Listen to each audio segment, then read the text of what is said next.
Timoteo 3:16 es el centro de la doctrina nuestra. No podemos negar que nosotros somos unicitarios, no unitarios. Unitarios, los trinos también son unitarios, porque ellos creen en tres personas distintas y un solo Dios verdadero. Esa es la religión con la cual nació el dogma de la Iglesia Católica. Pero la Iglesia Apostólica, los primeros 400 años de existencia, nunca mencionaron la palabra Trinidad. Los escritos apostólicos y las cartas van dirigidas a la sana enseñanza acerca de Cristo como el único Dios verdadero y la vida eterna. Una de las normas de la sana doctrina es aceptar a Cristo como la Biblia lo dice. Dios fue manifestado en carne. Y ese es el tema que hemos tratado. Y voy a leerle rápido para que sigamos con la siguiente lección. Timoteo 3:16 tiene 6 lecciones. Ahí aparecen, cada rengloncito de esos es una lección. Primero dice, Dios fue manifestado en carne. Y ese es el tema que hemos venido tratando. Porque quien vino al mundo en carne fue Dios. Eso es lo que hemos dicho. ¿Quién fue el que entró al mundo? Dios. No fue la segunda persona, fue Dios. No fue la tercera persona, fue Dios. Dios fue el que entró al mundo. Y también hemos dicho cómo entró. ¿Cuándo entró? ¿Cuándo entró? Ya ustedes se acuerdan. ¿Cuándo entró? Gálatas 4:4 dice, cuando vino el cumplimiento del tiempo, Dios envió a Cristo, nacido de mujer y súbdito a la ley. ¿Cuándo entró? Cuando vino el cumplimiento del tiempo. Todo en Dios está programado. Todo está bajo decreto. No podemos decir que a Dios se le olvidó. A Dios nunca se le olvida nada. Jesús quedó de venir y Él va a venir en el cumplimiento del tiempo. No piense que Dios lo está esperando a usted. Hay gente que dice, es que el Señor no ha venido porque la iglesia no se ha preparado. No, no es eso. Porque no ha venido porque no se ha cumplido el tiempo. La Biblia dice, en Hechos 17 dice que Dios de una sangre hizo todo el linaje de los hombres y les ha prefijado el orden de los tiempos y los límites de su habitación. Entonces todo en la vida está determinado. Dios lo determinó y todo está bajo decreto.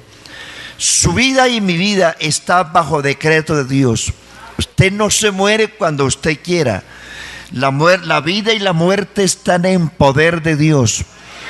Deuteronomio 32:39 dice, ved ahora que yo soy y no hay dioses conmigo. Yo hiero, yo sano, yo hago vivir y yo hago morir. Levantaré mis manos al cielo y diré, vivo yo para siempre. Su vida y la mía están en las manos del mejor médico, del Dios del universo. Gloria a Dios. Jesús vino, Dios vino al mundo. Hace tiempo hemos venido tratando la doctrina del nombre. El nombre de Dios, el nombre de Dios para esta dispensación es Jesús. Y en una lección que hablamos anteriormente sobre la doctrina del nombre, leíamos que las palabras Jehová y Yahvé fueron agregadas entre los años 700 y 1000 años, en 700 a 1000 después de Cristo. Que las palabras Jehová y Yahvé no fueron usadas por los profetas, ni tampoco por Juan el Bautista, ni por Jesús, ni los apóstoles. Fueron agregadas por un grupo de rabinos que se llamaron los masoretas, no los masones, sino los masoretas. Era un grupo de rabinos que añadieron al canon de las escrituras, utilizando el tetragramatón de Éxodo 3, que aparecen 3 consonantes allí que por no tener vocales no tienen pronunciación, pero los masoretas le colocaron vocales, es decir, le añadieron vocales para que tuvieran una pronunciación, y la primera pronunciación que tuvo fue la palabra Yahvé, y luego la tradujeron a Jehová. Ni Yahvé ni Jehová son nombres originales. Por eso las nuevas Biblias, a partir del año 95, hace 20 años, de 20 años para acá, las sociedades bíblicas y la Iglesia Católica que utilizaba la palabra Yahvé, ya no la utiliza. Y las sociedades bíblicas que utilizaban la palabra Jehová ya no la utilizan. Las nuevas versiones dicen así: dice el Señor Dios, o Dios el Señor. Porque el único nombre que se conoce en la tierra de Dios es Jesús. Ese sí no es un nombre añadido, ni agregado, ni inventado. El nombre Jesús fue el nombre que el ángel dio. En el Antiguo Testamento, y solamente le estoy recordando, los profetas y los que tuvieron que ver con el canon de la Biblia siempre estuvieron pendientes de la revelación del nombre, pero no la obtuvieron, porque Dios les dijo, según Primera de Pedro capítulo 1 versos 10 al 12, dice: los profetas indagaron diligentemente acerca de qué tiempo y qué persona indicaba el Espíritu de Cristo que estaba en ellos. Y dice: a ellos se les reveló que no profetizaban para ellos, sino para los que habrían de ser herederos de la salvación que ha sido predicada a nosotros hoy.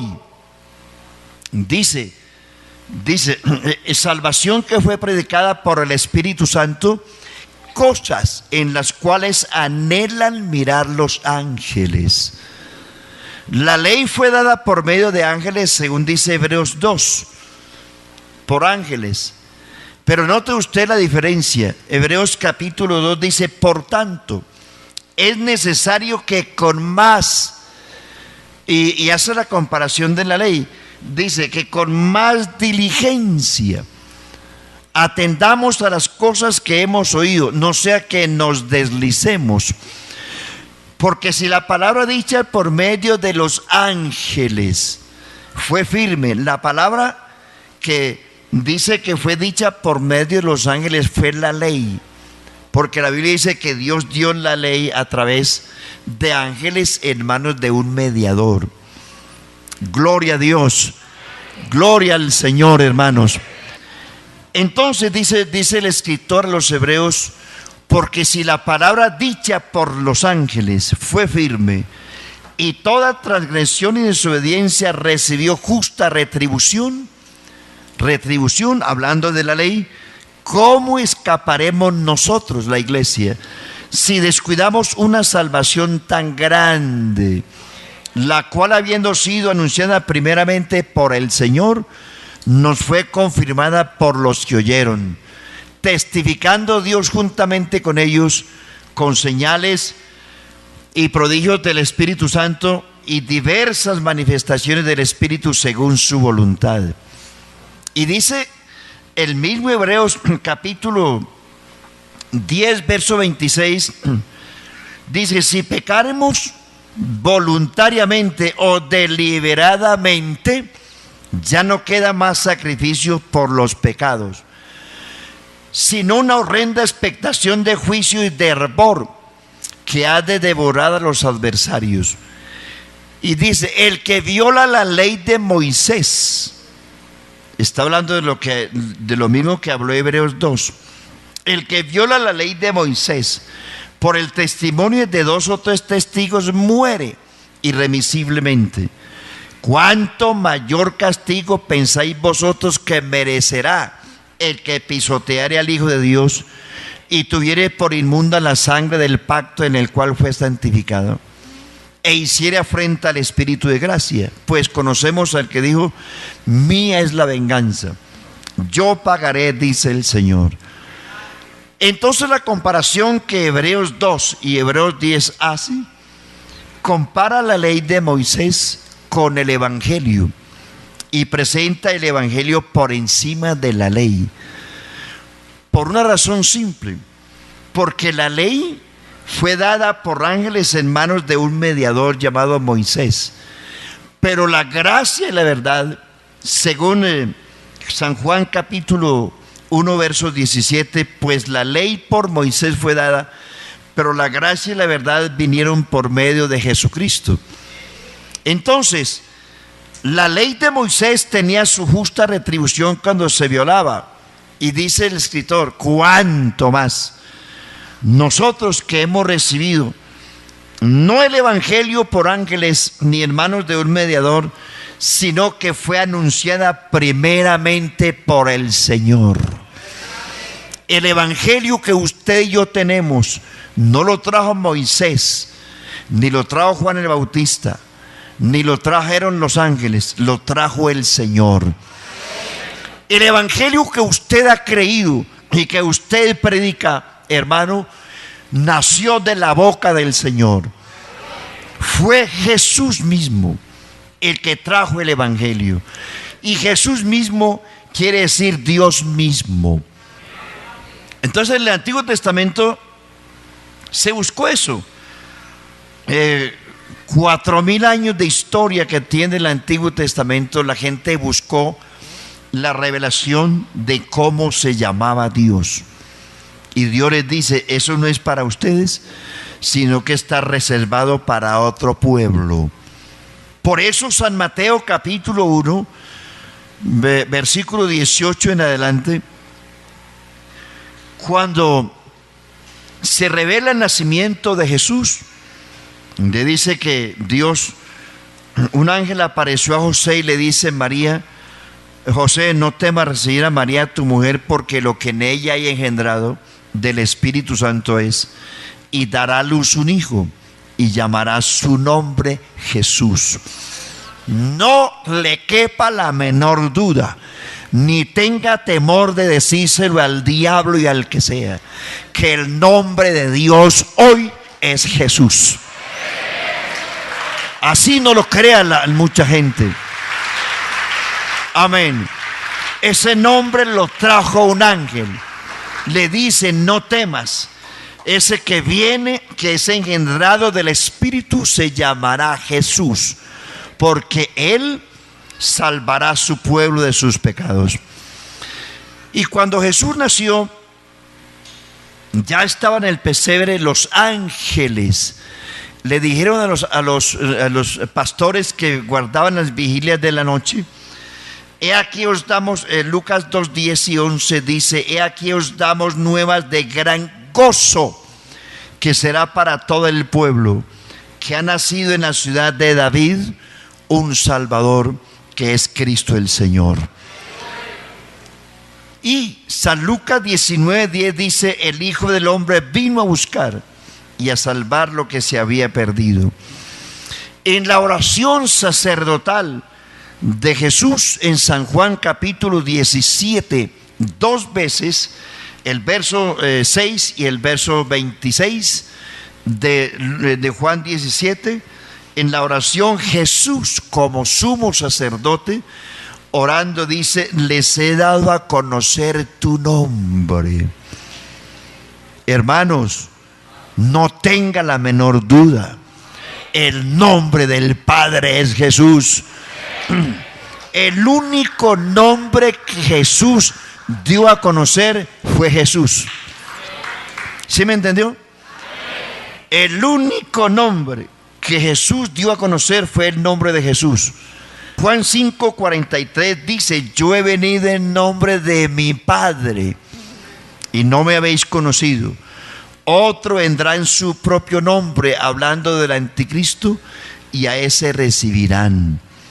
Yo les he dado a conocer tu nombre, para que todo lo que pidiereis al Padre en mi nombre, yo lo haré. Y por eso Pedro, sin equivocarse, dice: este Jesús es la principal piedra reprobada por vosotros los edificadores, y ha venido a ser cabeza del ángulo, y en ningún otro hay salvación, porque no hay otro nombre bajo el cielo dado a los hombres en que podamos ser salvos. Jesús. ¿Cómo se siente usted? ¿Jesús solo? ¿Qué importa que le digan Jesús solo? Ese es el cuento de católicos y trinitarios. Pentecostales nos tienes que pesar, qué lástima. Nos dicen los evangélicos huerfanitos que porque nosotros no tenemos al Padre, que porque solamente hablamos del Hijo.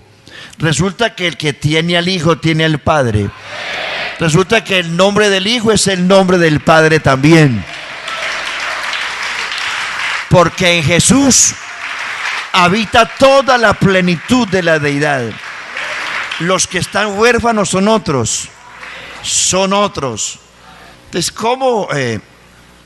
¿Cuándo vino? ¿Cuándo? Estoy haciendo solamente un recorderis. ¿Cómo entró Dios al mundo?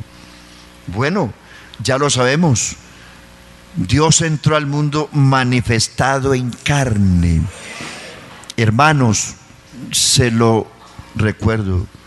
Dios no vino del cielo manifestado en carne. Dios se manifestó en carne aquí. Él no vino en carne del cielo. Él vino a la tierra en calidad de Dios. Y aquí tomó forma humana, aquí. Aquí, porque María es de aquí, no de Medellín, de Judea. Hablo de la tierra. María es de la tierra. Por eso usted no puede decir, es que la segunda persona vino en carne. No, el que vino a la tierra, no en carne. Dios vino a la tierra, Dios vino a la tierra como Dios. Pero aquí se hizo carne, aquí. Sí, Señor. Juan 1:10 dice: en el mundo estaba, y el mundo por él fue hecho, pero el mundo no lo conoció. Y el verso 14 dice: y aquel verbo se hizo carne. Él vino aquí en calidad de Dios, y aquí se hizo carne. Y aquel verbo se hizo carne y habitó entre nosotros aquí en la tierra, y vimos su gloria como del unigénito de Dios, lleno de gracia y de bondad. Si el Señor hubiese venido en carne del cielo, en carne quiere decir que María estaba en el cielo, pero María era judía. Vino a Judea y allí tomó un cuerpo prestado. El cuerpo de María fue un cuerpo prestado. María no era un ángel. María no era un ser astral. Era un ser humano, era una mujer de Israel como cualquier doncella de Israel. Cualquiera podía haber hecho Dios esa elección, porque es Él el que tiene la potestad de hacerlo. Ella no tenía ningunos rasgos característicos ni divinos. Era una mujer, una joven santa, sana, como muchas de Israel. Y Dios la escogió a ella. No porque ella hubiese venido del cielo, no. María era una mujer común y corriente.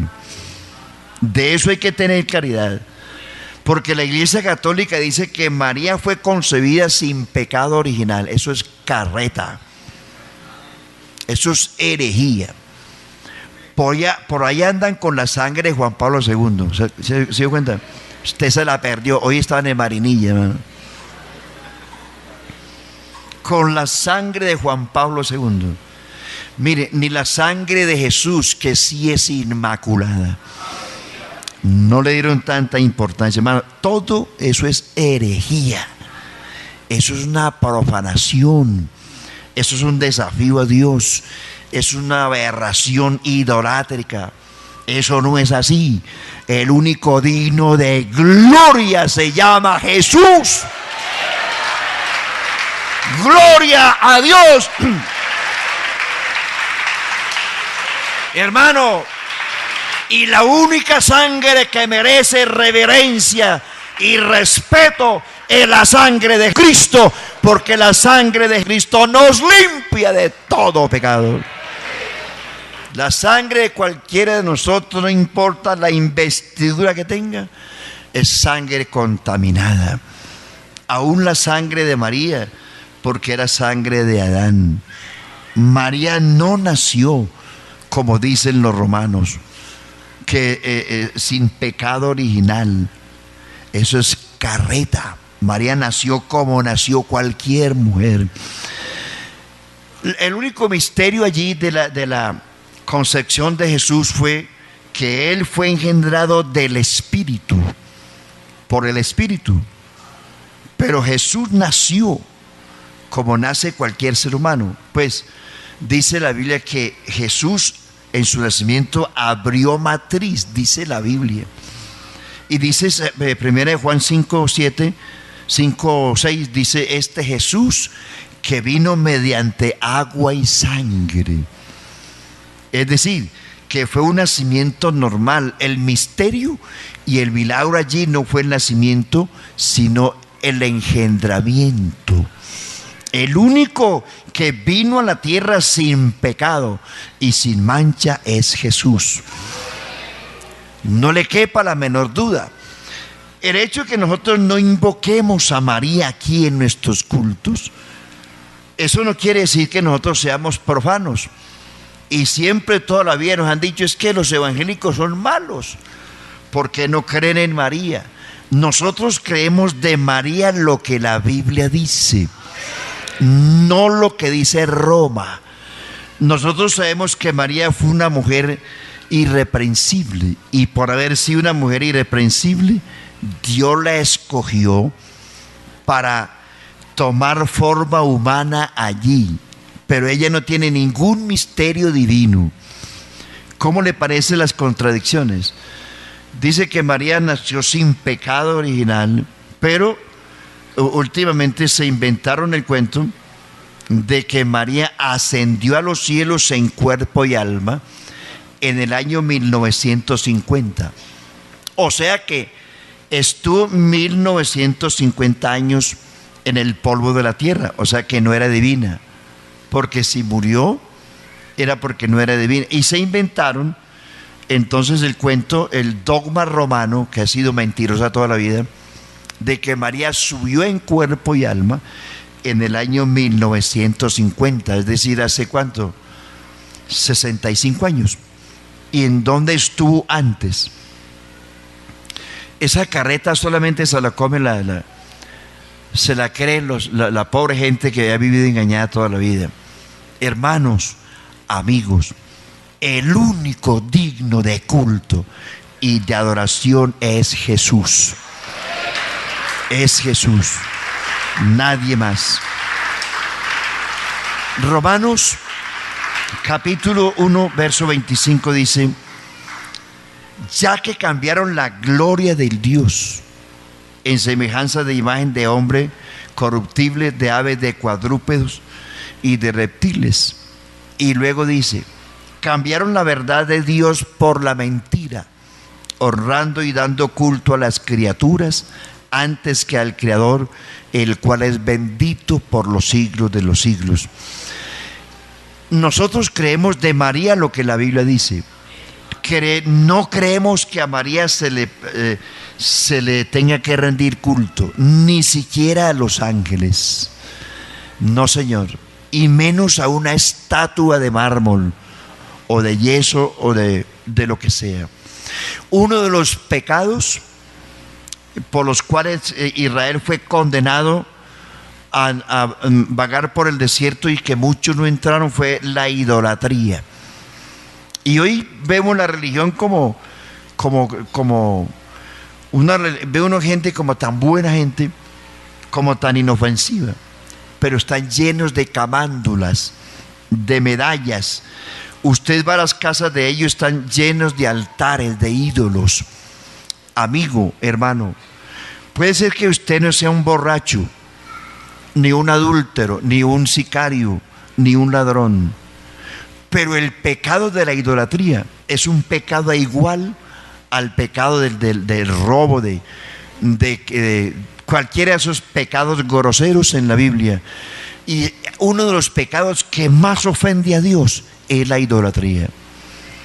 ¿Por qué? Porque usted está comparando a Dios con un pedazo de piedra, con una vitela, con una foto, con una imaginación, con una imagen de palo, de lo que sea. Usted está comparando a Dios, rebajando a Dios a esa posición.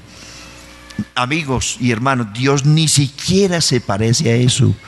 Dice Dios: mi gloria no daré a nadie, ni mi alabanza a esculturas. Yo, y fuera de mí no hay quien salve. Y dice: juró el Señor, diciendo que ante mí se doblará toda rodilla y toda lengua confesará que Cristo es el Señor. Le rendimos culto solo a Dios. Al Señor tu Dios adorarás y a Él solo servirás. ¿La respetamos? Sí. Pero aquí el único digno de gloria y de culto es el Señor. El que vino del cielo fue el Señor. María no vino del cielo. María, como Pedro, como Pablo, Juan y otros, los creyentes en Cristo, están en el polvo de la tierra y están esperando la primera resurrección cuando suene la trompeta. En el cielo, el único personaje que pasó por la tierra que está en el cielo es Jesús. No hay nadie más. Todo mundo, los que han muerto en Cristo, están esperando la resurrección, porque la resurrección es lo que les dará la inmortalidad. Y la inmortalidad es lo que le dará a la iglesia, a los cristianos que han muerto en Cristo, el cuerpo a la semejanza de Cristo. Entre tanto, hay que esperar, porque el número de los escogidos todavía no se ha completado. ¿Cuándo será? No lo sabemos. El tiempo, Dios es el dueño del tiempo. Gloria a Dios. ¿Para qué entro? Esto es lo que yo le voy a repetir. Se lo voy a leer a la carrera. Amén. Ya ustedes tienen algunas notas por ahí. Y es muy importante, iglesia, que ustedes se acostumbren a traer un cuadernito, una agendita y escriban. Porque lo que uno oye solamente recuerda el 10% de lo que oye. Pero cuando uno logra escribir algo, cuando usted va y repasa la lección, se acuerda de muchas cosas, aunque no las escribió. Al repasar lo que escribió, recuerda otras. ¿Para qué vino Dios? Porque estamos hablando que el que vino aquí fue Dios. ¿Para qué vino? 1, para participar de carne y sangre. 2, para ser nuestro pariente cercano. 3, para ser en todo semejante a sus hermanos. 4, para ser hecho menor que los ángeles. 5, para revelarnos el nombre del Padre. 6, para anunciarnos o revelarnos su nombre. 7, para gustar la muerte por todos. 8, para destruir por medio de la muerte el que tenía el imperio de la muerte, es a saber, al diablo. 9, para librar a los cautivos del diablo. 10, para venir a ser misericordioso y fiel sumo sacerdote. 11, para expiar los pecados del pueblo. 12, para cumplir con la obra de la redención.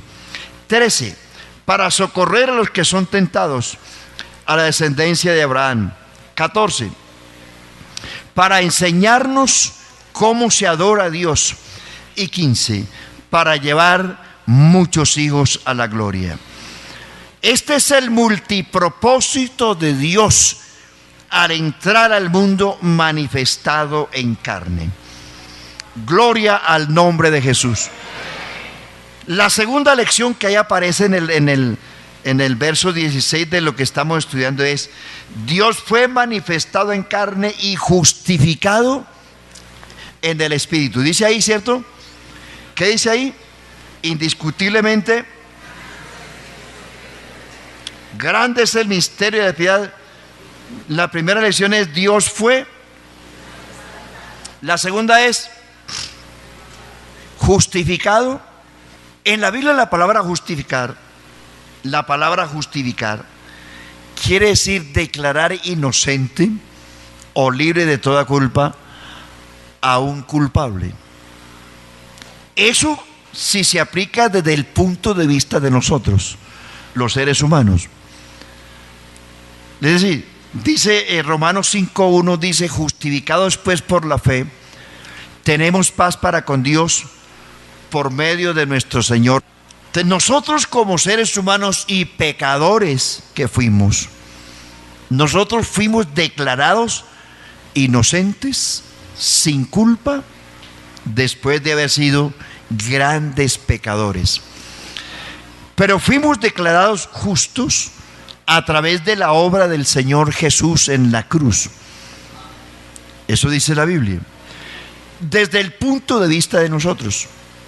Pero desde el punto de vista de Dios, a Él no le cabe esa expresión, porque Dios nunca ha sido esclavo, ni ha sido un pecador, ni ha tenido que ser declarado por nadie inocente. Él nunca ha pecado. Entonces se aplica de manera distinta el texto, el pensamiento cuando dice justificado en el Espíritu. No es que Dios haya sido declarado inocente porque nunca ha sido un pecador ni culpable de nada. En este caso se aplica de la siguiente manera: se aplica que la manifestación de Dios en carne se justificó porque a través de su manifestación en carne, a través de su manifestación, de su ministerio, de su muerte y de su resurrección, Cristo rescató a la humanidad, salvó a muchos, y como terminamos aquí de decir, a través de esa obra Jesús llevará a muchos a la gloria. Ahí es donde dicen, lo que se hizo, esto que se hizo realmente justificó el valor que se invirtió. ¿Sí me hago entender? Vea, hombre, sí, justificó lo que se hizo. Está bien. Entonces ahí es donde se aplica que Dios fue justificado. Es decir, que la venida de Jesús a la tierra para hacer lo que acabo de estas 15 pensamientos, estos 15 pensamientos justifica o da la razón por las cuales Dios tenía que venir a la tierra. Es decir, por eso dice justificado en el Espíritu, y menciona varias cosas. Primero, cuando se habla de justificado, es decir, que la venida de Dios a la tierra se justificó y había razones por las cuales Él tuvo que venir a la tierra. Les acabé de mencionar 15. Y primero, Él fue engendrado por el Espíritu. Engendrado. No fue otra la razón. 2, engendrado por el Espíritu. Bendito el nombre de Jesús. ¿Qué más? Fue no solo engendrado, bautizado y ungido por el Espíritu. Ungido. Es bueno tener en cuenta lo siguiente, hermanos. Dicen los trinos, bueno, y si Él es Dios, ¿por qué tenía que ser ungido? Primero, el que bautiza con el Espíritu Santo es Él. Mateo capítulo 3, verso 11, Y Lucas 3:16, que es el mismo texto, dice Juan: yo a la verdad los bautizo con agua con bautismo de arrepentimiento, diciéndoles que crean en el que vendrá después de mí. Dice él, o sea Jesús, les bautizará con Espíritu Santo y fuego. Si Jesús es el que bautiza con el Espíritu Santo, es porque Él es el Espíritu. Es porque Él es el Espíritu. Juan 7, 38 y 39 dice, el verso 37: en el último y gran día de la fiesta, Jesús se puso en pie y alzó la voz diciendo: si alguno tiene sed, venga a mí y beba. A mí, no dice vaya al Padre o vaya a la tercera persona. Venga a mí. Amén. Y beba. El que cree en mí, como dice la Escritura, de su interior correrán ríos de agua viva.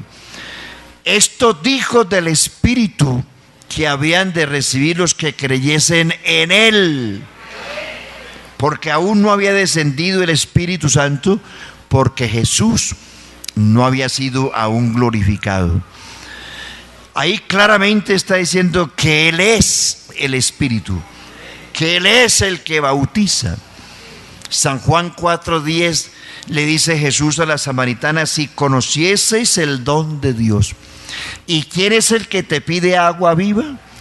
Tú le pedirías y Él te daría agua que salte para vida eterna. Juan 14:15 dice: si me amáis, guardad los mandamientos, y yo rogaré al Padre y os dará otro consolador, el Espíritu de verdad, el cual el mundo no puede recibir porque no le ve ni le conoce, pero vosotros le conocéis porque mora con vosotros y estará en vosotros. Cristo resucitado se convirtió en espíritu vivificante, y Él, después de la resurrección, antes de la resurrección, Jesús es el Redentor, porque con su sangre nos redimió. Después de la resurrección, Él es el Espíritu vivificante, pero es el mismo Dios. ¿Sí me están entendiendo, hermanos? Entonces, ¿cuál es el asunto de que Jesús en el Jordán tenía que ser ungido? Allí hay un asunto que es bueno tenerlo en cuenta. Primero, en el Antiguo Testamento Jesús había dicho: yo no he venido para abrogar la ley o los profetas, he venido para cumplirla.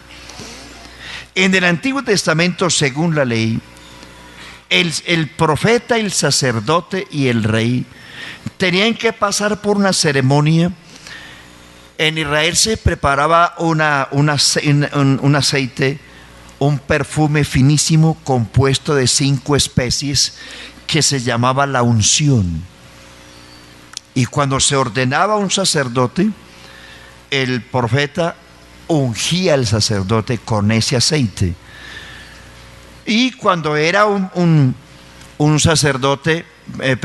profeta el que era ungido, lo hacía el sacerdote. Y cuando era un rey el que era ungido, lo hacía el profeta. Es decir, habían 3 personajes en el Antiguo Testamento que eran los únicos que eran ungidos con ese aceite. Ese perfume que estaba indicando era figura del Espíritu Santo en el Nuevo Testamento. Y ese aceite, ese perfume lo caracterizaba para ejercer el ministerio o de profeta, o de sacerdote, o de rey. Esa ceremonia empezó en Éxodo capítulo 40, verso 15, cuando por primera vez Moisés ungió a Aarón como sacerdote, y Dios le dice a Moisés: la unción que Aarón y sus hijos recibirán les servirá como sacerdocio para siempre. Entonces Jesús de Nazaret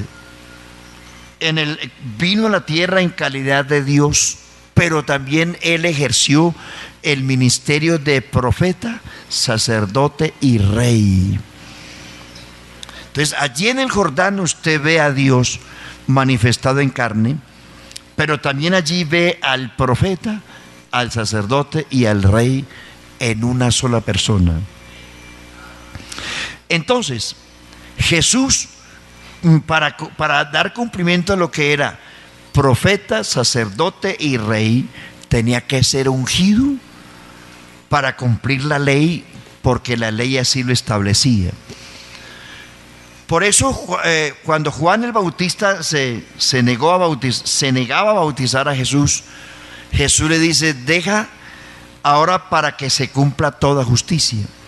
Entonces, el bautismo y el ungimiento de Jesús en el Jordán era para dar cumplimiento a la justicia de la ley, y Él vino a cumplir la ley.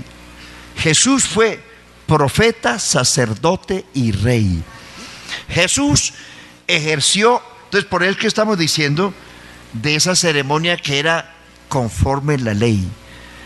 Dice que Jesús nació en el cumplimiento del tiempo y sujeto a la ley.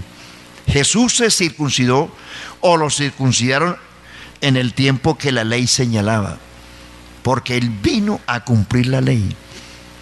Gloria a Dios. A pesar de que ese era Dios allí también había una persona que tenía que cumplir esos tres ministerios.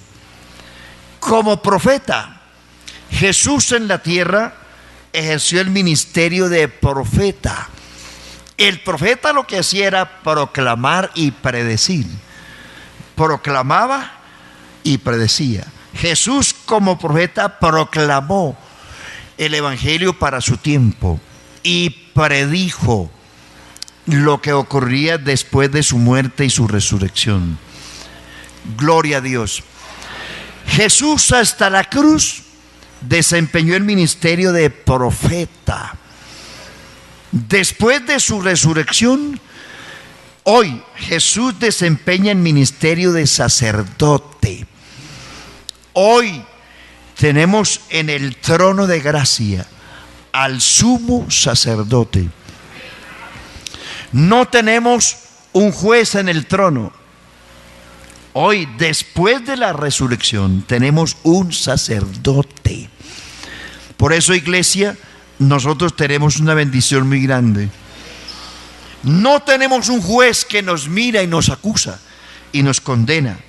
Por eso dice que nosotros debemos entrar confiadamente al trono de la gracia para hallar misericordia y oportuno socorro por el camino nuevo y vivo que Él nos abrió a través del velo de su carne. Jesús, como sumo pontífice, está sentado sobre el trono de gracia como el Cordero de Dios, como el abogado, como el mediador, como el intercedor, como el Dios de amor. Gloria a Dios. Por eso el cristiano no puede estar juzgándose ni condenándose. Usted tiene que estar seguro de que es salvo en el Señor. Cristo no vino a perder el tiempo. La obra de Cristo es perfecta. Si usted persevera en el Señor, será salvo. Iglesia, usted no tiene un Dios de ira. No, ese Dios de ira se manifestó en la cruz, azotando la persona de Jesús.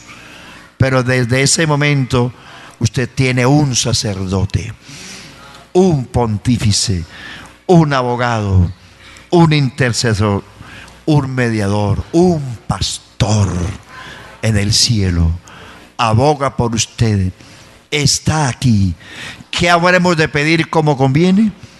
No lo sabemos, pero Él intercede por nosotros con gemidos indecibles, porque conforme a la voluntad de Dios intercede. Espera en Dios.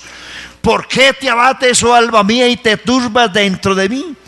Espera en Dios, porque aún he de alabarle. salvación mía y Dios mío. Esa es una de las funciones de Dios, venir a la tierra. El profeta, y con esto termino, el profeta representaba a Dios ante los hombres. El sumo sacerdote representa a los hombres ante Dios.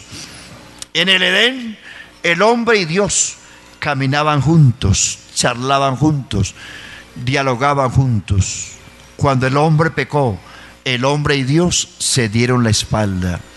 En el Calvario, Dios volvió a mirar al hombre.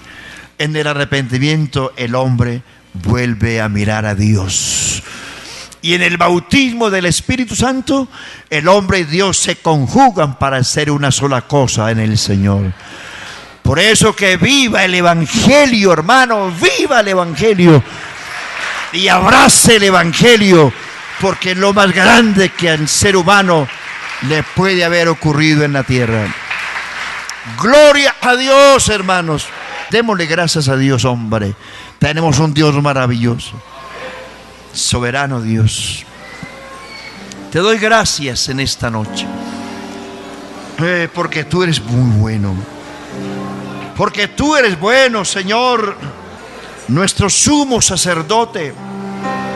Tú viniste a la tierra, entraste al mundo, pasaste por este mundo turbulento, lleno de miseria, de traición, de dolor, de mentira, de falsedad. Pasaste por esta etapa del mundo, te hiciste carne, tomaste un velo, te cubriste para estar aquí en la tierra, para desplegar la gracia y la misericordia que el omnipotente Dios desplegó para la humanidad. Señor, gracias. Amén. Te alabamos en esta hora.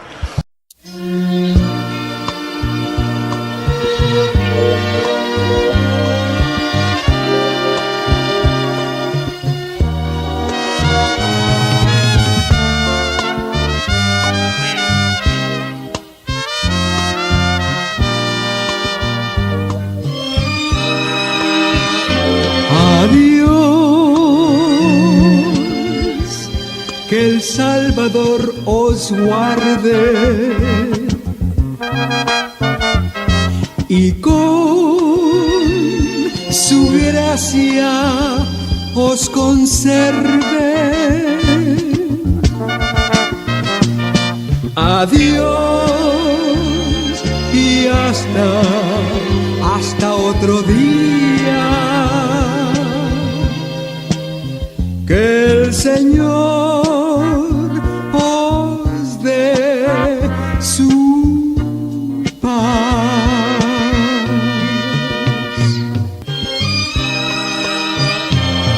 Adiós, que el Salvador os guarde y con su gracia os conserve. Adiós